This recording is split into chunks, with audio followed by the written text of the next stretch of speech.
Alrighty, welcome back to the channel. Thank you so much for clicking on this video. Today we are going to be talking about gastric bypass surgeries, VSG, weight loss surgeries, but in a little bit of a different way. So something that I've talked a lot about weight loss surgeries here on the channel. I've made it very clear that I am not against them. I think for a long time, when I first kind of started my channel and when I first started like my Instagram page, that was the first thing that was named ObesetoBeast. I remember I used to be like really proud of like saying that I lost the weight naturally, and I was like, I didn't get surgery, blah, blah, blah, right? Now, as I've gotten older, I'm at a point now where I am always for anyone going through any means if weight loss is something that they need to happen, right? So if that means getting Ozempic, getting some sort of injectable, fine, right? If that means getting some sort of weight loss surgery, fine. If that means like whatever it means, right? As long as you're able to lose the weight in a healthy way, right? And you're able to keep that weight off, that's what matters. And that's what I care about, right? And so one of those things that is really popular now, obviously, is different weight loss surgeries. But like with any surgery, there are complications that can happen. And I think it is important to talk about complications and things that can go wrong with these things that are supposed to help you, right? Because any surgery, any medication, right? We've been talking about Ozempic a lot and the complications that can come from that. But weight loss surgery also has complications, and sometimes they're very serious complications. And so the reason that I'm bringing all that up is because we're going to be talking about a video. Well, the first thing that we're going to be talking about is from a TikTok that I saw when I was just scrolling through my feed that was it just like really hit me, right? Because I just think it's really, really interesting. And I do think that it's an important story that should be told because there are a lot more people that are, thinking about going down the route of getting weight loss surgery. And so I think it's important to bring up the, cons of that. And so we're going to be talking about a TikTok where this woman talks about how she got weight loss surgery and there were a lot of complications, and you'll be able to see just immediately when you see her that there are definitely some complications. So without further ado, let's just get into that TikTok. So this is the TikTok right here. It is from ThatChick78. I believe her name is Amy, and we're just gonna go ahead and play it. And yeah, I'll share my thoughts. Okay, this is what I look like, you guys. So November 2021, I was 275. I am currently 101. As you can see. So 275, I will say is, this might sound judgmental, but I feel like when I think, and maybe this is wrong on my part, and that totally can be, and that's fair, right? But when I think of someone getting a weight loss surgery, I usually assume that they are going to be a lot heavier than 275. Maybe Amy is really, really short, which is certainly possible. I don't really know. But I usually think, someone that has tried every other option and weight loss surgery is the last one. Because I've always said, like, these surgeries, like, they have the risks to them. And so I think and even if you don't have any risks, right, and you're like, it's all good, it is something that changes the rest of your life, the way that you're able to eat. It really does change how your life is going to go for at least the next foreseeable future, right? And so I always say, really, really think about that. But sorry, I'll let her keep going. You can see my bones stick out. Gross. I have no breast, my ribs stick out. These scars I'll go into later in other videos in the future. These are from complications. That's got to be so hard to be struggling with how you feel probably in your body, and then I'm sure how you look, right, when you're larger, to get this surgery that you think that is going to be like this, panacea that's going to fix it and it's going to solve all your problems. Then to be met with this where you have gone to the other extreme and then still feel basically the same way, right? Not comfortable in your body. You don't love how you look. Like that's got to be really rough. That's got to be really rough. A procedure since bypass. I don't have any loose skin, but I look wrinkly. I have no butt anymore, and I look extremely unhealthy. It's messed with my teeth, and I will, like I said, I'll go into more detail as far as what the complications were. And for the videos, I just wanted you to see how unhealthy I look now. So that was the first video that I saw, and then I kind of went through her page, and there's a ton, like there really are. there is a lot of videos where she kind of just goes over things and like answers questions, and there's quite a bit. But this video right here was one that I thought was interesting because there are a lot of comments, even on that first video that we just watched, of people that maybe have gotten the, some sort of gastric bypass or maybe the sleeve. They've gotten some sort of weight loss surgery, and it's almost like they feel attacked that someone had a bad experience, right? And so she's replying to this comment right here that says, not everybody has complications from gastric bypass.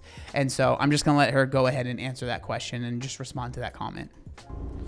So I'm not putting this lady on blast in a negative way or anything. I'm just responding more because a lot of people have said this. I never ever said everybody has complications. I'm just bringing awareness. This is my story. This is my personal journey.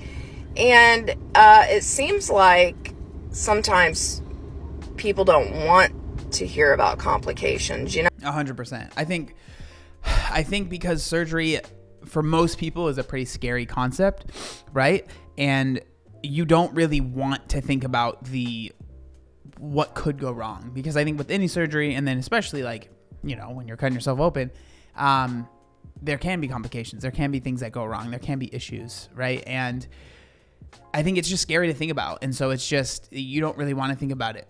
And then I think that people that maybe have had the surgery already that are maybe doing well because of it, it's almost like they see it as a slight against them, or like it's like a point against them, when in reality this is the reality of getting a surgery like this, right? Like there can be complications, and I think it's important that anyone that is considering going down that route, that they are aware of all of the things that can happen, right? Regardless of how little of a chance, right? If there's a 1% chance, that's still a 1% chance, right? And so they should be very aware of that.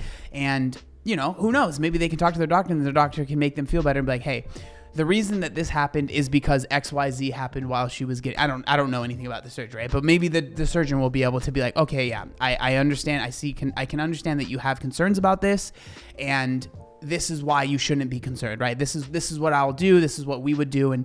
And we've never had this happen or anything, right? So it just gives the person that is considering getting the surgery the peace of mind to maybe get this information, which might be scary at first, but if they're able to bring it to their surgeon, then bring it to their doctor and say, hey, I saw this. What is this going to happen to me? Can this happen to me? And maybe the surgeon can be like, no, that wouldn't happen to you. That happened because of this, and that we don't do it like that anymore, or whatever. I don't know. This is just, again, these are just ideas that I have. I'm not a surgeon, but I don't know. Like, I just think it's important that we bring this stuff up.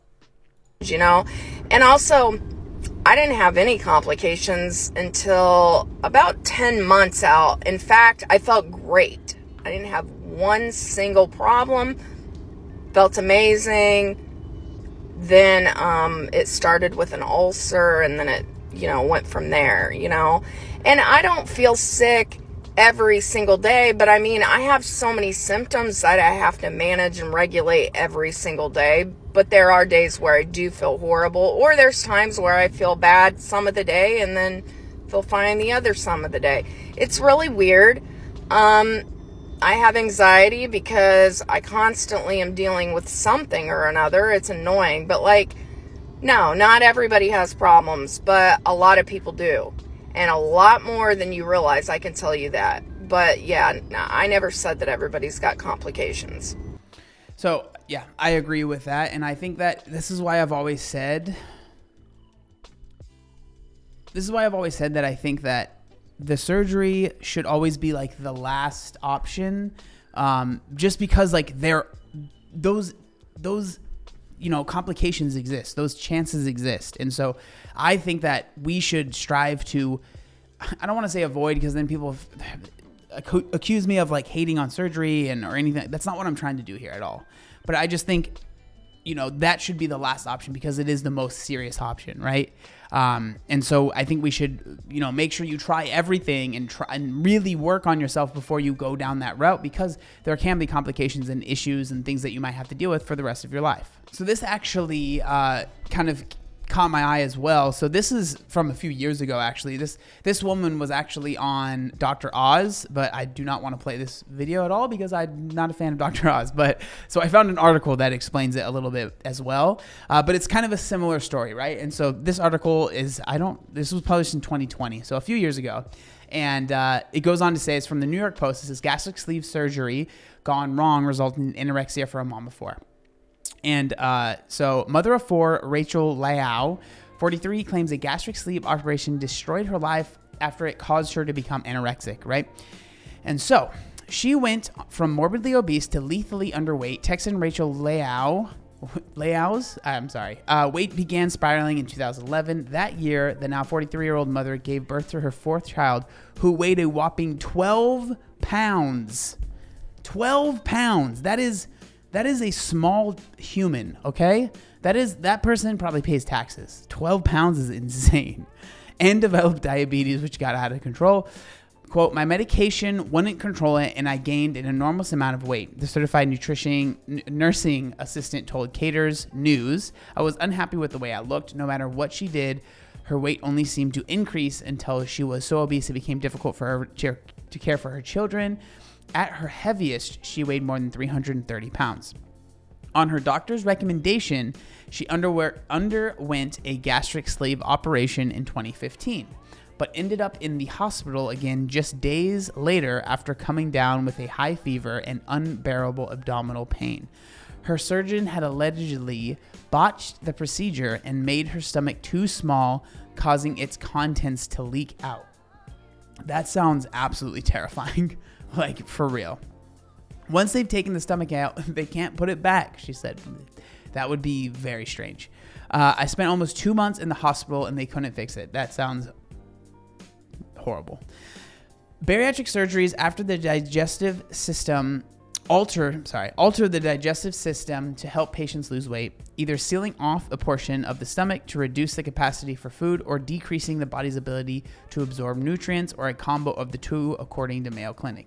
Approximately 250,000 of these surgeries were done in 2018, most of which were gastric sleeves. The Wall Street Journal reported the procedures are expensive and carry risks, including excessive bleeding, infection, and blood clots, Mayo doctors said. Liao's post-op stomach was so small she was unable to swallow anything at all, including water or her own saliva. To keep her alive, the hospital inserted a feeding tube with a line straight to her heart. Over the course of the next 3 years, she remained unable to swallow, experienced every possible complication you can imagine, and watched her weight plummet. I had tremendous weight loss, which I was happy about in the beginning, but then, that's so sad. But then I ended up around 84 pounds, she said. I wanted to be a healthy weight, not skinny, just around 112 so I could spend time with my kids. Her hair fell out, her teeth became damaged, she went blind in her left eye. Oh my God. She was forced to leave her job, was put in a nursing home, and ended up close to death many times. My body was shutting down because I was anorexic. Leo said of her health woes. Finally, in January 2019, she had a corrective procedure performed, but was warned there was a significant risk that she would die in the process. And if I did survive, but the surgery wasn't successful, I'd have 6 weeks to live because my heart would fail. Dude, that's insane, bro. But the corrective surgery was a success, and today Liao's weight is a healthy 140 pounds, although I have to be careful because one spoonful too many and I can be sick for the day. Yeah. She's currently fundraising money via GoFundMe to go back to school and get a nursing degree so she can build a better life for her children. I just have faith in God giving me a miracle and to not give hope, she said of the ordeal. So I want to make it very clear, right? So they even said, like, in 1 year, there was 250,000 procedures done. So this is not something that is happening super often. So I'm not trying to scare anybody at all. Like, that is not what I'm trying to do in this video. Like, there are plenty of people that get weight loss surgery and they don't have many complications and they're able to live a pretty normal life. And it actually helps them save their life. And so I am not against the surgery at all. Okay. I just want to make that very clear. Okay. I have many friends that have gotten the surgery that they're really happy with it and it really helped them. But just because I have those friends and I know tons of people, that doesn't mean that they're aren't a lot of complications. It might not be as serious as this, but there are plenty of complications based on like what you can eat, what you can't eat. There's so many limitations when it comes to this surgery that I have always said that if you are going to go down that route of surgery, it really should be a last option, not just because this could happen to you and it can be like super extreme, but because you might not be able to eat certain foods that you really enjoy, or like eating those foods will make you sick, and like it just changes a lot for you. And so it's really, really, really something you should put a lot of thought into before you go down that road. But I just wanted to share that. I thought that it was interesting. If any of you have had the surgery or thinking about getting the surgery, maybe you've had the surgery and you've had complications, you haven't had any complications, I just want to hear what you guys think, what's going on with you. But thank you so much for watching the video, and I'll see you next time. Peace.